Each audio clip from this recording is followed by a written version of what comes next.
Assalamualaikum warahmatullahi wabarakatuh. Untuk pertemuan kali ini saya akan menerangkan tentang perbandingan trigonometri. Nah, untuk belajar tentang perbandingan trigonometri, pertama kita harus belajar tentang satuan pengukuran sudut dulu.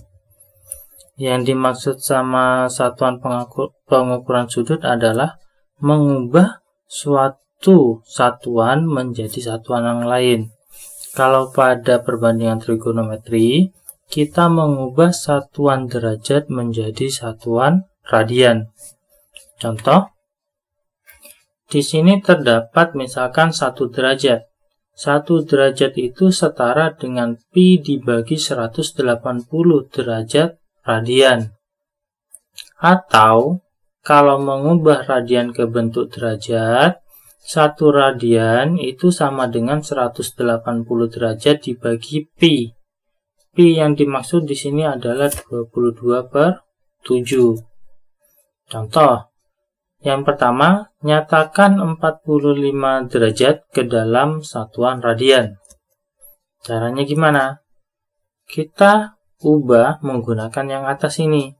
45 derajat kita kalikan dengan pi dibagi 180 derajat. Sehingga dapatnya adalah 1/4 pi radian. Gitu ya. Untuk contoh yang nomor 2, nyatakan 3/4 pi radian ke dalam satuan derajat. Berarti kalau dapat soal seperti ini, 3/4 pi kita kalikan 180 dibagi pi. Pi-nya kita coret. Ya. Pi-nya ini bisa kita coret. Dan 3/4 dikalikan 180 derajat. Sehingga hasilnya adalah 135 derajat. Seperti itu ya. Paham? Kalau sudah, kita lanjut ke materi selanjutnya. Untuk materi selanjutnya adalah perbandingan trigonometri suatu sudut segitiga siku-siku.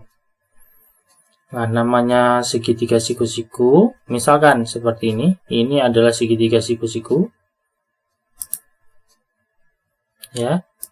Ini adalah segitiga siku-siku dengan sudut A dan sisi depan adalah A, sisi bawah adalah B, dan sisi miringnya adalah C. Pada trigonometri kita mengetahui ada sinus. Ya. Untuk perbandingan sinus di sini ada sin, de, mi. Maksudnya apa? Maksudnya adalah untuk satuan sin A, sinus A ini, sinus A adalah perbandingan sisi depan, de ini adalah depan, dan mi adalah miring.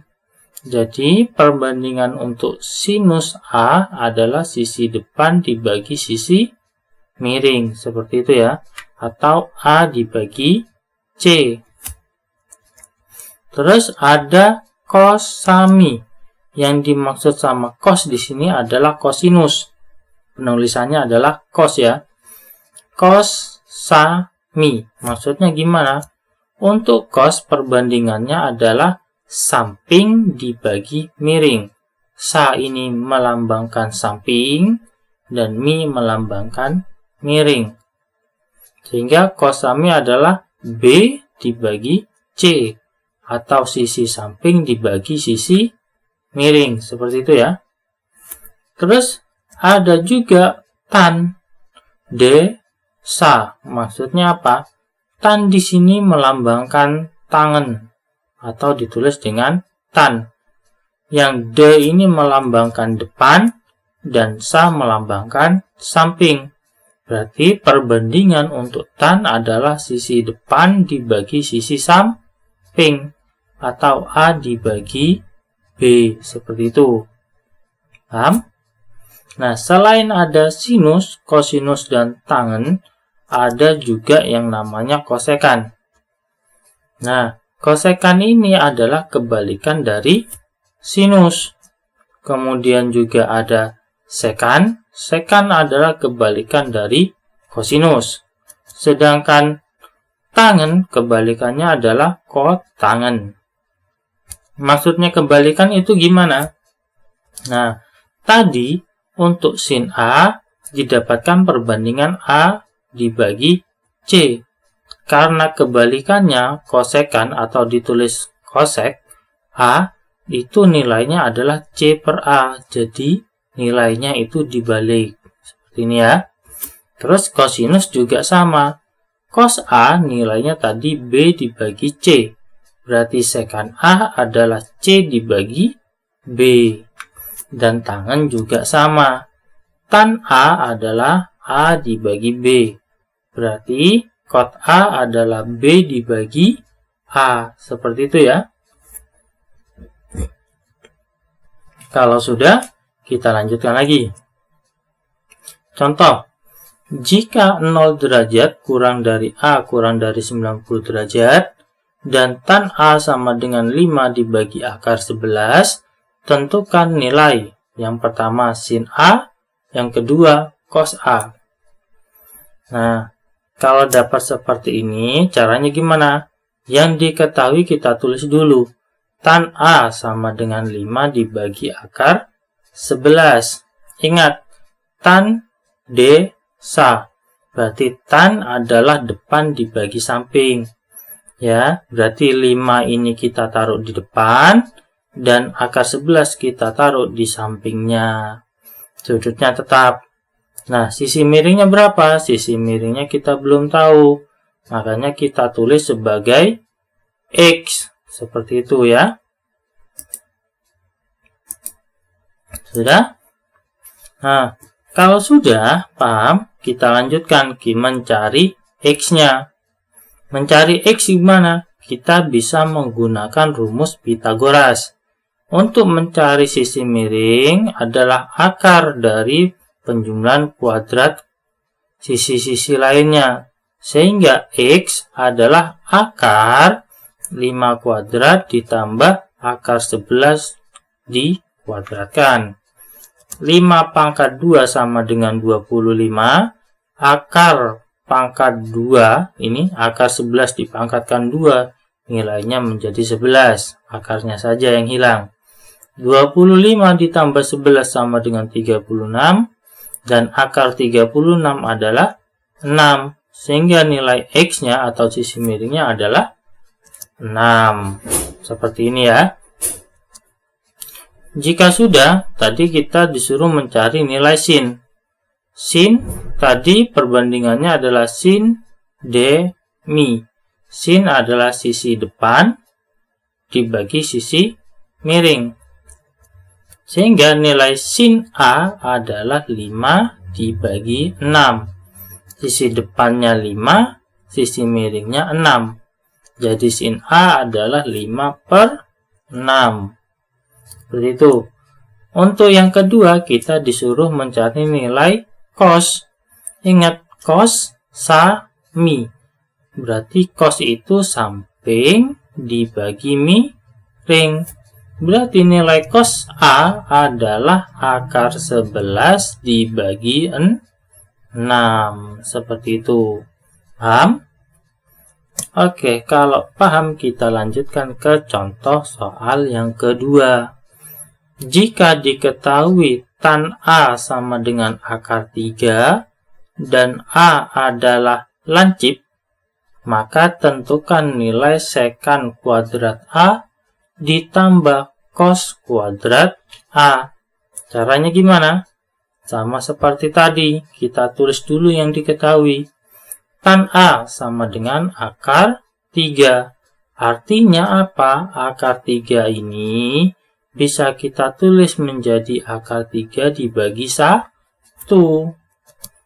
Nah, karena tan tadi adalah depan dibagi samping, berarti akar 3-nya kita taruh di depan, karena yang di atas, satunya ada di sampingnya. Seperti itu. Paham? Nah, jika sudah, sama seperti contoh soal sebelumnya, kita mencari X-nya dulu. Caranya gimana? 1 kita kuadratkan, ditambah akar 3 juga dikuadratkan, kemudian diakar. 1 kuadrat sama dengan 1, akar 3 dipangkatkan 2 sama dengan 3. Sehingga 1 ditambah 3 sama dengan 4, akar 4 sama dengan 2. Berarti nilai X-nya adalah 2. Jika sudah dapat, X-nya ini 2 ya, kita mencari cos-nya dulu. Cos sami. Berarti cos-nya adalah samping dibagi miring. Miringnya tadi adalah 2. Berarti cos A sama dengan 1/2. Apakah sudah selesai?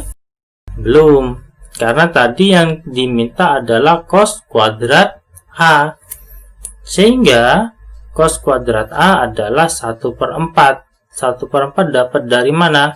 Ingat, ini cos A diubah menjadi kuadrat. Berarti 1/2 kita kuadratkan juga. Nilainya menjadi 1/4. Sudah? Selanjutnya, masih ingat? Kosinus adalah kebalikan dari sekan, atau sekan kebalikan dari kosinus. Yang kita cari tadi adalah sekan. Kita sudah dapat nilai cos. Berarti secara otomatis sekan kuadrat A adalah kebalikan dari 1/4, yaitu 4/1 sama dengan 4. Cos kuadrat A sudah dapat, sekan kuadrat A juga sudah dapat. Bisa kita masukkan ke pertanyaannya. Tadi yang ditanyakan adalah sekan kuadrat A ditambah cos kuadrat A. Berarti 4 sekan kuadrat A ditambah 1/4 cos kuadrat A. 4 ditambah 1/4, kalian samakan penyebutnya dulu. Sehingga nanti hasilnya adalah 17/4. Seperti itu ya. Paham? Kalau sudah paham, untuk video kali ini saya akhiri. Semoga video ini bermanfaat. Dan jangan lupa untuk subscribe dan tulis komentar materi apa yang ingin kalian pelajari. Sekian dari saya. Wassalamualaikum warahmatullahi wabarakatuh.